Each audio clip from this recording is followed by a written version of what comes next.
வணக்க மக்களே, அனைவருக்கும் இனிய வணக்கம். இன்றைக்கி தமிழகத்தில் மகளிர் உரிமை தொகை திட்டம் ஜூலை 15ஆம் தேதி முதல் 2500 ரூபாயாக மாற்றம் செய்ய இருக்கிறார்கள். 1000 2500 வரவு எப்பொழுது வைக்க போகிறாங்க, யாருக்கெல்லாம் இந்த வரவு தொகை வரும், இதை பற்றின ஒரு முழுமையான தகவலை இந்த ஒரு வீடியோவின் வாயிலாக நாம் இப்போ பார்க்கலாம். மக்களே, நீங்கள் நம்முடைய சேனலை முதல் முறையாக பார்க்குறீங்க அப்படின்னா மறக்காமல் ஒரு சப்ஸ்கிரைப் அண்ட் பெல்லை கிளிக் பண்ணி வச்சுக்கோங்க. கைஸ், வாங்க வீடியோக்குள்ளே போகலாம்.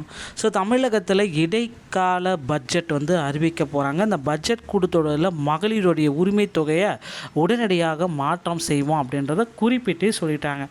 மகளிருடைய உரிமை தொகை 1000 எப்பொழுது 1000 வர வைப்பு, ஆனால் 2500 எப்பொழுது வர வைக்க போகிறாங்க என்ற கேள்வி மக்களிடையே எழுதியிருக்கு. விஜய் தலைமையிலான தாவேகா ஆட்சி ஜூன் மாதத்திற்கான 1000 உரிமை தொகையை வர வச்சுட்டாங்க. ஆனால் அந்த ஜூலை மாதத்துக்கான உரிமை தொகையை எப்பொழுது வர வைக்க இருக்கிறார்கள், இதுதாங்க இப்போ எல்லோர் மத்தியிலுமே இருக்கிற கேள்விக்குறி. தொடர்ந்து 2வது மாதமாக திமுக ஆட்சியில் வழங்கப்பட்ட அதிக 1000 ரூபாய் வர வைக்கப்பட்ட நிலையில் தாவேகாவுடைய புதிய ஆட்சி மலர்ந்து 2 மாதங்கள் ஆகியும் 2500 ஏன் வர வைக்கப்படவில்லை பெண்கள் எதிர்பார்க்க தொடங்கியிருக்காங்க. மே 10ஆம் தேதி தமிழக முதலமைச்சராக தாவேகா தலைவர் ஜோசப் விஜய் அவர்கள் பதவியேற்றார். அப்பொழுது திமுக அரசு கொண்டு வந்துள்ள மகளிர் உரிமை தொகை, புதுமை பெண், தமிழ் புதவன் திட்டங்கள் தொடருமா அல்லது மக்களுக்கு இன்ப அதிர்ச்சியாக தாவேகா அளித்த வாக்குறுதியின்படி மகளிர் உரிமை தொகை அதிகரிக்கப்படுமா என்ற கேள்விகள் எழுந்தன.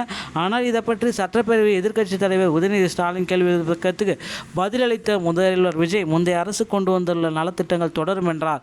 அதன்படி அடுத்த நாளே புதுமை பெண் திட்டம் மற்றும் தமிழ் புதவன் திட்டங்களின் பயனாளிகளின் வங்கி கணக்கில் 1000 ரூபாய் வர வைக்கப்பட்டது குறிப்பிடத்தக்க ஒரு விஷயங்க. ஆனால் இதை பார்த்தீங்க அப்படின்னா மகளிர் உரிமை தொகை தேர்தல் முக்கிய அறிவிப்பாக மகளிர் உரிமை தொகை 2500 எப்பொழுது வர வைக்கப்படும், இதுதான் இப்போ எல்லோர் மத்தியிலுமே இருக்கிற கேள்விக்குறி. 2500 இந்த தேர்தல் வாக்குறுதிகளில் எதிர்பார்க்கிறது. கடந்த மாதமே முதல்வர் விஜய் வெளியிட்ட அறிக்கையில் மகளிர் உரிமை தொகை திட்டத்தினை மறுசீரமைப்பு செய்ய அரசுக்கு உரிய கால அவகாசம் தேவைப்படுகிறது என குறிப்பிட்டிருந்தால், அதனால் கால அவகாசத்தை நாங்கள் எடுத்துகிட்டு மறுசீரமைப்பு செஞ்சுட்டு புதிய பட்டியலை நாங்கள் ரெடி பண்ணுவோம் அப்படின்ட்டு சொல்கிறாங்க. இந்த நிலையில் வழக்கமாக மகளிர் உரிமை தொகை வர வைக்கப்படும் 15ஆம் தேதி ஜூன் மாதத்துக்கான 1000 வர வைக்கப்பட்டுள்ளது. வழக்கம் போல் 1000 வர வைக்கப்பட்டதே என நினைத்து மகிழ்வதா, இன்னமும் 2500 வரவில்லை என்னது கேள்வி கேட்பதா அப்படின்ட்டு எல்லாருமே எதிர்பார்த்துட்டே இருக்காங்க. ஜூலை 2ஆம் தேதி ஆல்ரெடி பார்த்திங்கன்னா ஷெட்யூல் எல்லாமே போட்டுட்டாங்க. நமக்கு பார்த்திங்கன்னா அந்த இடைக்கால பட்ஜெட்டில் பார்த்திங்கன்னா முதலமைச்சர் விஜய் அவர்கள் முக்கியமான அறிவிப்புகளை வெளியிட போகிறாரு. அதில் மிக முக்கியமானது மகளிர் உரிமை தொகை திட்டம். இந்த மகளிர் உரிமை தொகை திட்டத்தில் முதல்வர் விஜய் அவர்கள் கண்டிப்பாக வெளியிட போகிறாருங்க. அதில் பார்த்திங்கன்னா மகளிருடைய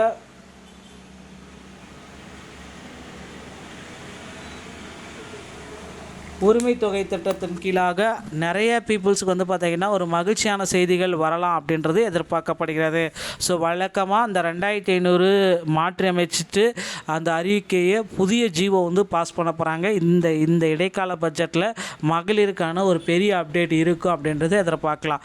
மக்களே, இந்த ஒரு வீடியோ பதிவு உங்களுக்கு மகிழ்ச்சியை தரும் அப்படின்றத நாம் எதிர்பார்க்க சொல்கிறோம். இந்த மாதிரி தகவல்களை நீங்கள் உடனுக்குடன் தெரிஞ்சுக்க நீங்கள் நம்முடைய சேனலோடு இணைந்திருங்கள். மீண்டும் ஒரு நல்ல தகவலோடு நான் உங்களை சந்திக்கிறேன். நன்றி, வணக்கம்.